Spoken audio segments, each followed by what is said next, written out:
Hello बच्चों, स्वागत है यूट्यूब चैनल फिजिक्स विद के उत्तम में। और आज हम लोग 12th क्लास की फिजिक्स में नया चैप्टर स्टार्ट करने जा रहे हैं, चैप्टर नंबर 12। और चैप्टर का नाम है परमाणु यानी एटम। और ये चैप्टर हमारा थ्योरेटिकल चैप्टर है। उस चैप्टर में परमाणु संरचना के बारे में विशेष तौर से पढ़ना है कि परमाणु की जो संरचना है उसमें कौन कौन से मॉडल प्रस्तुत किए गए हैं। तो जैसे एग्जाम्पल तो बता देते हैं हम लोग, जे थॉमसन का परमाणु मॉडल, रदरफोर्ड का परमाणु मॉडल, बोहर का परमाणु मॉडल। तो इनमें क्या कमियां रह गई और क्या उसमें संशोधन करके नए नए मॉडल बनाए गए, ये सब कुछ हम लोग पढ़ेंगे। तो आज इस चैप्टर का पहला लेक्चर है और आज हम लोग इस चैप्टर में जे थॉमसन का परमाणु मॉडल पढ़ा जाएगा। ठीक है ना, थॉमसन कहीं लिखा रहता है इंग्लिश में, तो हम लोग थॉमसन ही पढ़ते हैं, पर हिंदी में थॉमसन भी कहीं बुक्स में लिखा मिलेगा आपको, तो कंफ्यूजन नहीं होना। थॉमसन और टॉमसन ये एक ही नाम है, ठीक है, उच्चारण अलग अलग है।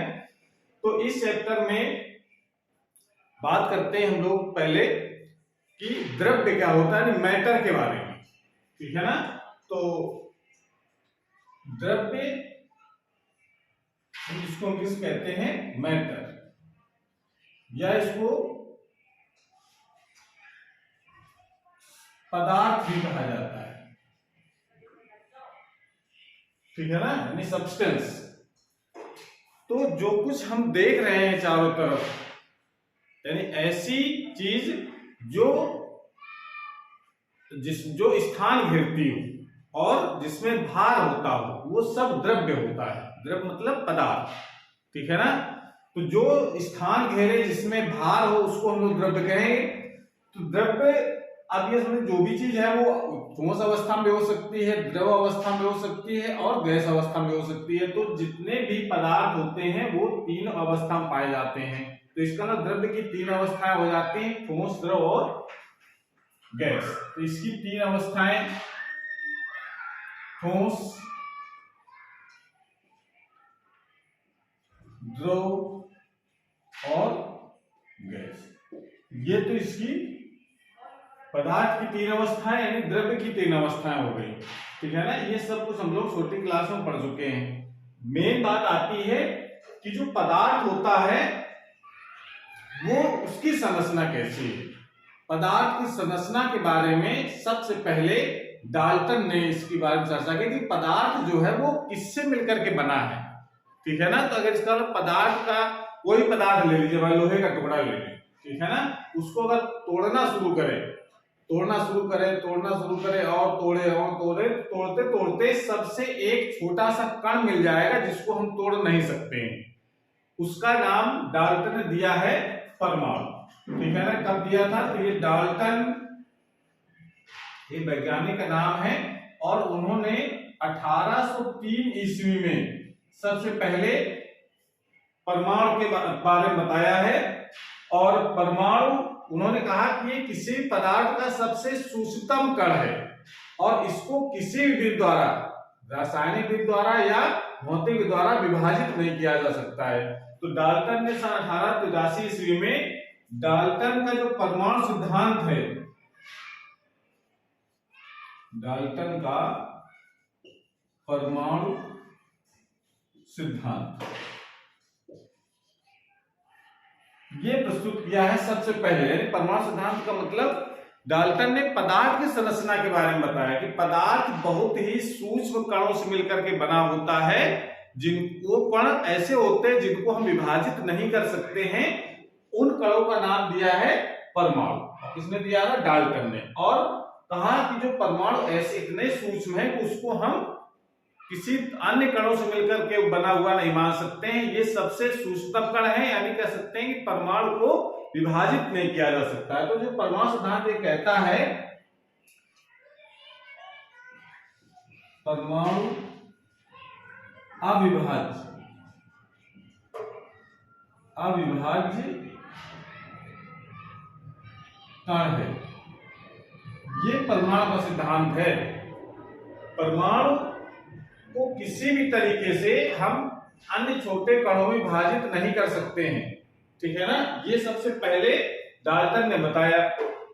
लेकिन सन 1897 ईस्वी में यानी 1803 से लेकर के 1897 तक यही माना जा रहा था कि परमाणु किसी पदार्थ का सबसे छोटा से छोटा कण है, ठीक है ना। और परमाणु से मिलकर के अणु बनते हैं, फिर अणु से मिलकर के पदार्थ बनता है, लेकिन परमाणु किसी अन्य कणों से मिलकर के नहीं बना होता। लेकिन सन 1897 ईस्वी में जे थॉमसन या इसको किसी किसी किताब में टॉमसन भी लिखा है, तो उसमें आपको कंफ्यूज नहीं होना है। टॉमसन या थॉमसन एक ही मतलब है, उच्चारण है अलग अलग। टॉमसन, तो जे टॉमसन ने सन 1897 ईस्वी में इलेक्ट्रॉन की खोज कर दी। इलेक्ट्रॉन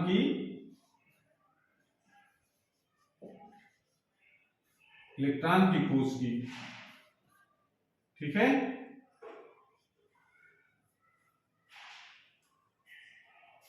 जब इलेक्ट्रॉन की खोज कर दी और ये कहा कि ये जो इलेक्ट्रॉन है वो परमाणु के अंदर होते हैं, तो इसका मतलब है कि जो परमाणु सिद्धांत था डाल्टन का वो फिर गलत हो जाता है। गलत इसलिए हो जाता है कि परमाणु सिद्धांत में माना गया था डाल्टन के कि परमाणु किसी अन्य कणों से मिलकर के नहीं बना होता है। तो जब इलेक्ट्रॉन की खोज हो गई 1897 ईस्वी तक, 1897 ईस्वी में, तो अब ये समस्या आ गई कि ये जो इलेक्ट्रॉन था वो परमाणु के अंदर से निकाल करके खोज की, तो इसका मतलब है कि इसका परमाणु को भी अन्य छोटे कणों में विभाजित कर सकते हैं, ठीक है ना। नहीं कह सकते हैं कि परमाणु के अंदर इलेक्ट्रॉन है, इलेक्ट्रॉन से मिलकर के परमाणु बना है। तो ये सबसे पहले बात बताई जे थॉमसन ने। और मेन चीज ये थी कि जब परमाणु के अंदर जो इलेक्ट्रॉन की खोज हो गई और इलेक्ट्रॉन पर ऋण आवेश था, इलेक्ट्रॉन पर ऋण आवेश था, और कितना आवेश होता है ये हमको याद रखना है। इलेक्ट्रॉन पर आवेश का सिंबल होता है E और इसका मान होता है -1.6 × 10⁻⁹ कूलम। इतना इलेक्ट्रॉन पर आवेश हुआ। तो और ये भी देखा हमने कि परमाणु एक उदासीन कण है, परमाणु पर कोई चार्ज नहीं होता है।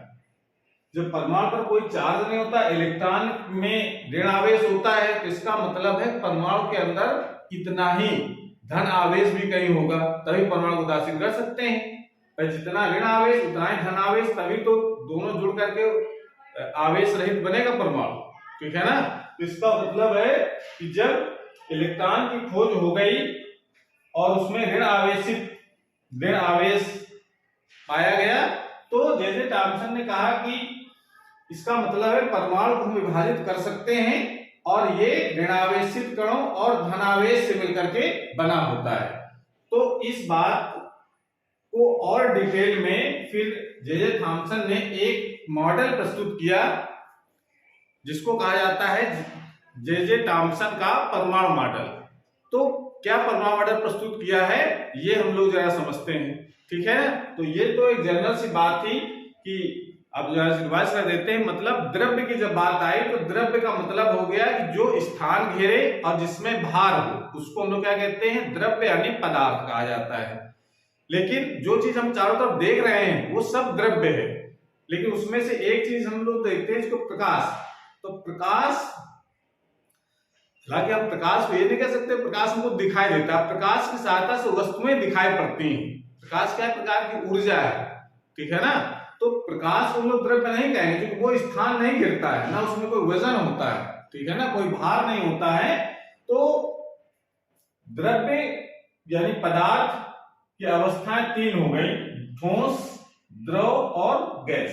द्रव और द्रव्य में अंतर है। द्रव्य एक मैटर होता है जिसको पदार्थ कहते हैं, और द्रव एक लिक्विड है, ये अंतर है दोनों में। और द्रव्य की अवस्था में द्रव आता है और गैस तीसरी अवस्था होती है।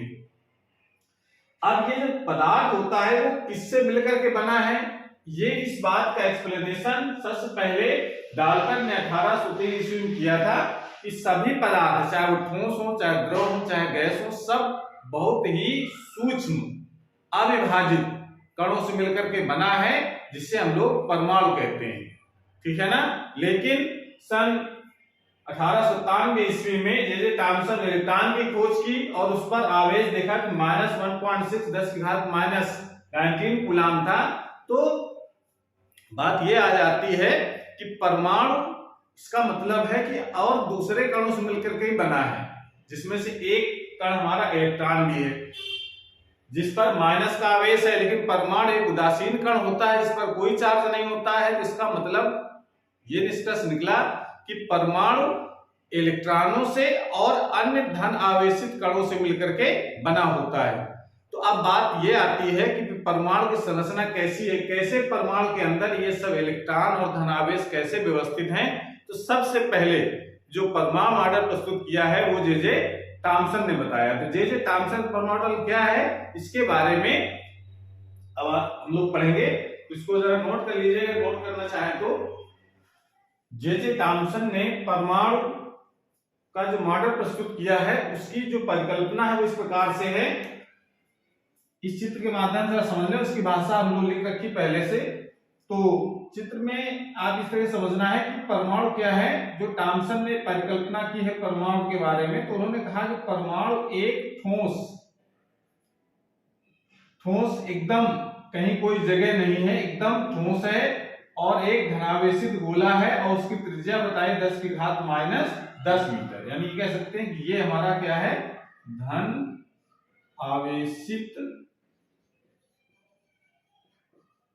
आवेशित गोला हो गया पूरा। और इसके बीच में ये इलेक्ट्रॉन धंसे रहते हैं।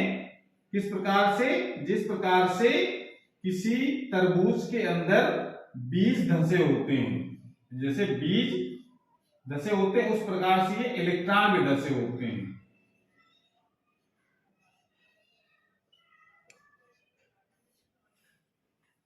ये बस इतना उनका मॉडल था। बस इसमें जो खास बात ये कि जितना धनावेश होता है उतना ही इलेक्ट्रॉनों की संख्या के हिसाब से ऋण आवेश भी होता है। यदि समझ सकते हैं, इलेक्ट्रॉनों का जितना ऋण आवेश होता है उतना ही धनावेश होता है। परमाणु उदासीन होने के कारण ये बात उन्होंने अपनी परिकल्पना में शामिल की। तो इसकी भाषा किस प्रकार से बहुत आसानी से लिख सकते हैं। इस मॉडल के अनुसार प्रत्येक परमाणु 10⁻⁻10 मीटर त्रिज्या का एक धनावेशित ठोस गोला होता है। परमाणु का संपूर्ण धनावेश तथा द्रव्यमान इस गोले में एक समान रूप से वितरित होता है, कहीं कोई जगह नहीं, पूरा ठोस धनावेश से भरा हुआ गोला, ठीक है ना, जिसकी त्रिज्या 10⁻⁻10 मीटर। इस गोले के अंदर जगह जगह पर इलेक्ट्रॉन इस प्रकार धंसे होते हैं जिस प्रकार से एक तरबूज में उसके बीज धंसे होते हैं। इसीलिए जो एग्जाम्पल उन्होंने दिया, इसलिए इसको हम लोग वाटरमेलन मॉडल यानी तरबूज का मॉडल भी कहा जाता है। एग्जाम्पल उन्होंने लिया था तरबूज का कि तरबूज का अगर पका तरबूज अगर काट दें तो जो लाल वाला जो भाग है वो पूरा धनावेश है, ठोस गोला, और जो काले रंग के जो बीज धंसे रहते हैं वो इलेक्ट्रॉन है। ऐसा मॉडल प्रस्तुत किया और उन्होंने कहा कि परमाणु में इलेक्ट्रॉनों का कुल जो ऋण आवेश है वो परमाणु के कुल धनावेश के बराबर होता है। ये बात क्यों कहे, क्योंकि परमाणु को उदासीन कहा गया है। परमाणु पर कोई चार्ज नहीं होता है, उस पर जो नेट चार्ज होता है, नेट आवेश होता है वो शून्य होता है। इस कारण से ये बात उन्होंने बताई और ये बात उनकी आज तक सत्य है।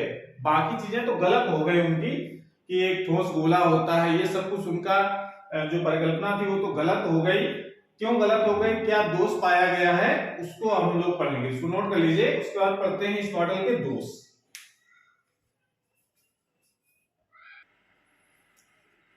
तो थॉम्सन के का जो मॉडल था उसमें निम्नलिखित ये दोष पाए गए, जो दो प्रमुख दोष हैं, जिसमें से ये कहा गया कि जो हाइड्रोजन स्पेक्ट्रम जब बनाया गया, हाइड्रोजन स्पेक्ट्रम से तात्पर्य है कि अगर हम परमाणु से उत्सर्जित प्रकाश का स्पेक्ट्रम बनाएं, स्पेक्ट्रम का मतलब हम अगर मान लो किसी बर्तन में गैस भरी हुई है और भरी हुई गैस में अगर ऊर्जा दें, ठीक है ना, और ऊर्जा जब देंगे तो परमाणु ऊर्जा को एब्जॉर्ब करेगा फिर उसको उत्सर्जित करता है। तो उत्सर्जित करने वाली ऊर्जा का अगर स्पेक्ट्रम बनाएं तो स्पेक्ट्रम बनाए तो स्पेक्ट्रम में हमको एक ही लाइन प्राप्त होनी चाहिए, सिंगल लाइन, क्योंकि हाइड्रोजन परमाणु जब बात करेंगे तो हाइड्रोजन परमाणु में एक इलेक्ट्रॉन होता है, तो इलेक्ट्रॉन ऊर्जा एब्जॉर्ब करता है और वो उत्सर्जित करेगा, तो एक लाइन हमको प्राप्त होनी चाहिए। पर ऐसा नहीं हुआ, उसमें ढेर सारे हमको लाइनें दिखाई पड़ी स्पेक्ट्रम में ऐसे। ये बात जरा इस कॉन्सेप्ट के साथ समझा जाए, जो मॉडल जे थॉमसन ने बताया कि उसमें ये जो ढेर सारी लाइनें दिख रही हैं उसका क्या रीजन था, ये नहीं बताया भाई। आप बाकी वाले दूसरे परमाणु थे जिसमें कई इलेक्ट्रॉन है, तब तो ये माना गया कि मान लो एक इलेक्ट्रॉन से एक लाइन, दूसरे इलेक्ट्रॉन से एक लाइन, तीसरे इलेक्ट्रॉन से एक लाइन, ऐसे करके अलग अलग लाइनें हमको दिखी स्पेक्ट्रम में। लेकिन जब हाइड्रोजन में एक ही इलेक्ट्रॉन होता है तो ये ढेर सारी लाइनों का क्या मतलब है, एक ही लाइन हमको प्राप्त होनी चाहिए, ठीक है ना। तो ये इस लाइन स्पेक्ट्रम की व्याख्या नहीं कर सका ये हाइड्रोजन परमाणु के। तो पहला कारण तो ये था इसके फेल होने का। दूसरा कारण क्या था कि जब 1911 ईस्वी की बात है, जब रदरफोर्ड, जो कि हालांकि कह सकते हैं ये एक स्टूडेंट ही थे जे थॉमसन के, रदरफोर्ड, और रदरफोर्ड का जो मॉडल था वो हम लोग आगे वाले वीडियो पढ़ेंगे। तो जो ईस्वी में रदरफोर्ड ने एक स्वर्ण पत्र लेकर के उसमें अल्फा कणों की बमबारी की और उसका प्रकीर्णन देखा कि अल्फा कण कहां जा रहे हैं। तो कुछ लौट आए, कुछ मुड़ गए, कुछ सीधे चले गए। इसकी व्याख्या वो नहीं कर सका कि ऐसा क्यों हो गया। अगर ठोस गोला है तो सभी अल्फा कण, मतलब गोला अगर पूरी तरीके से मॉडल अनुसार क्या है, पूरा ठोस गोला है, ये पूरा धनावेश से भरा एकदम ठोस गोला, ठीक है ना। और इसमें कोई जगह नहीं है, जब अल्फा कण इस पर जाएगा, अल्फा कण एक धनावेशित मतलब नाभिक होता है हीलियम का, ठीक है ना। और ये जब जाएगा तो इससे जितने भी अल्फा कण जाएं वो सब वापस लौट आने चाहिए। जब ठोस है तो उससे टकरा कर तो वापस लौटने का ही एक रास्ता है, इसको पार कर तो जाएगा नहीं ठोस होने के कारण। तो कुछ, और जबकि रियल में हुआ क्या कि कुछ इधर चले गए, कुछ इधर चले गए, इस तरीके से प्रकीर्णन कई तरीके से हुआ और कुछ लौट भी आए वापस। ये सब जो अल्फा कणों का जो प्रकीर्णन था, इसको हम डिटेल में अगले वाले वीडियो पढ़ेंगे। अल्फा कणों का प्रकीर्णन क्या है, रदरफोर्ड ने कैसे इसको एक्सप्लेन किया है, क्या निष्कर्ष निकले हैं। लेकिन ये इसकी व्याख्या ठोस होने के कारण इसको पार करके कैसे निकल गए, ये बात इस मॉडल के आधार पर, जो थॉमसन मॉडल था, उसको नहीं बताया जा सका। तो एक रीजन दूसरा जो महत्वपूर्ण है वो भी है कि इस मॉडल के आधार पर अल्फा कणों के प्रकीर्णन की व्याख्या नहीं की जा सकी। तो इस कारण से ये जो मॉडल था हमारा अमान्य कर दिया गया। तो और उसके बाद फिर जो रदरफोर्ड ने जो अल्फा कणों प्रकीर्णन के आधार पर जो निष्कर्ष निकाला, उसके आधार पर एक नया मॉडल प्रस्तुत किया जिसको हम कहते हैं रदरफोर्ड का परमाणु मॉडल। तो इसके आगे आने वाले वीडियो हम लोग पढ़ेंगे कि पहले अल्फा कणों का प्रकीर्णन और उसका व्याख्या कैसे की गई, और उसके बाद फिर उसका मॉडल भी पढ़ेंगे, ठीक है ना। तो आज क्लास हमारी पर समाप्त होती है। तो अगर ये वीडियो अच्छा लगा हो तो इसको लाइक करें, अपने दोस्तों को शेयर करें, और चैनल अभी तक सब्सक्राइब नहीं किया, चैनल को सब्सक्राइब करें, इससे नए जो वीडियो अपलोड हो उसकी नोटिफिकेशन आपके पास सबसे पहले पहुंच जाए। पढ़ाई करते रहिए। Thank you.